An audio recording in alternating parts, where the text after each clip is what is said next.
Razor's Edge. I'm here with Stu from Spiritworld. How are you? I'm doing great. Just watched Machine Head. Fucking stoked on life. Did you enjoy the secret band then today? Yeah, I didn't know they were playing, so we got here right like 5 minutes before they went on. So went in the tent and sweated it out. Anybody else you're going to catch while you're here? Anybody you want to see? I'm stoked for Behemoth, Merciful Fate tomorrow. I'm a metalhead, so there's like shitloads of bands I want to see. So you're playing tomorrow. Are you looking forward to that then? I am. I'm very much so. During the pandemic, I was sitting around watching YouTube because I couldn't go to any shows or go to any bars or do anything. So I feel like I've probably watched like 50 fucking sets at Bloodstock. So I'm like, I feel like I've been here before. So I'm you feel excited. At home here, which is really important, I think, for bands. Yeah, absolutely. So what did you do with yourselves in the pandemic? I know we're kind of over it a little bit now, but I think it's important to know kind of what people were getting up to and how they move forward musically. Yeah, I like my job back at home, I ended up switching, so I was working remote, and so then I had a lot of time. That's where I wrote our new record that comes out in November. So during lockdown, we put out Pagan Rhythms. Yeah. I self-released it. All the like vinyl sold out. Century Media picked it up. So everything started like picking up during the pandemic. And then since I was home at work, I'd get all my work done, and then I just kept picking up the guitar, writing new shit. So knocked out a new record. So did you like that DIY element? Because we've moved away from that a lot, I think, in the last decade or so, haven't we? It's more polished, putting out a record, whereas it sounds like you kind of did it yourself. Yeah. Pressed it, got it out, did the press. Yeah, and I just kind of, I started this project I just wanted to make a record, so I kind of planned it out to, budget and do, 3 full lengths and not need anybody's help. So I didn't plan on any of it taking off really, or even playing live. It was kind of just going to be like a passion project. But then as soon as I pressed the first record of Pagan Rhythms, everything picked up immediately.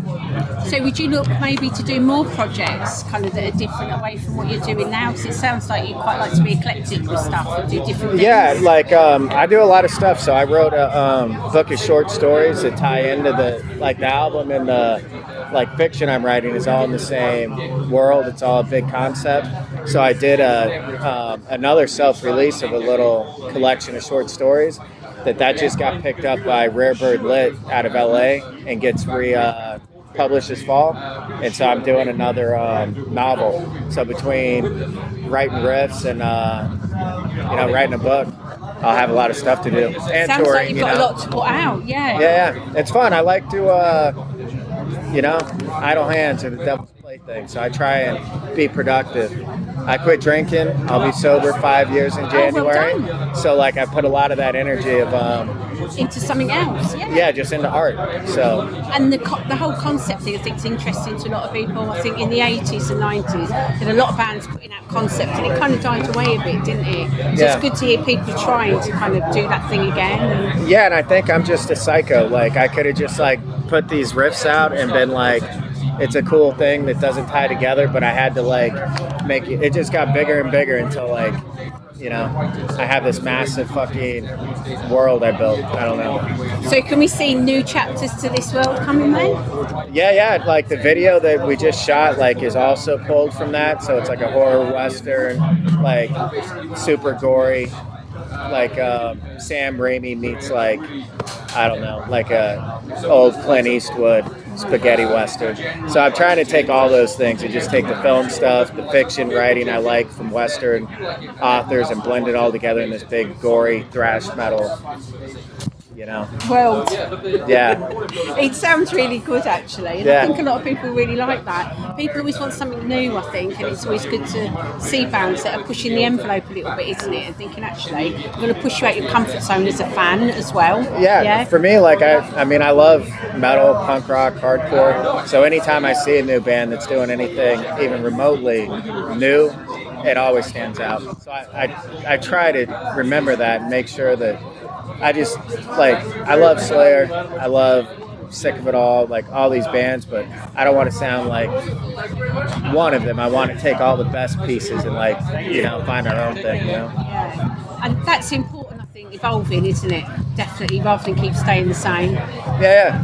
I want to be my favorite band too. That's the other thing is I want to make the of records that if I heard, I would listen to 100 times, you know? So do you think you're your own best competition, that you always want to be that little bit better all the time? Yeah. I'm my own worst critic. Like, amongst other bands, like, I don't compete with them. Like, I'm cool with everybody. Matter of fact, I just like supporting, like, people, you know? Like, because there is that kind of competition thing you get sometimes, but I don't know. Yeah, and there's that whole gatekeeping thing where we want to pigeonhole people into, like, little labels, this and there, and we don't want to mix them. Actually, you're right, we should be. Yeah, like, I don't prescribe to that at all. Like, I like punk rock, I like country music, I like thrash, death metal, so I like anything that's good. If I like it, I support it, you know? So you mentioned the book coming out. Is there any other plans this year for any other shows or new writing? Yeah, when we get home, we do Psycho Fest in Las Vegas. They've built this huge new hotel down there that they moved it to this year, Resorts World. So that's like the weekend we get home. And then we do a U.S. tour with Creeping Death and 200 Stab Wounds. And then our new record comes out in November on Century Media. Hopefully we'll see you back over here, maybe. Yeah, we're talking about some stuff, trying to figure it out now. So it won't be too long. We'll be back. Because everything's kind of opening back up now. People are trying to get to shows, aren't they? And everything that's been rescheduled for 2 years is finally getting done. Some new shit. Yeah. Well, we'll look forward to seeing you back over here, and thanks for your time today, Stu. Thank you. Thank you.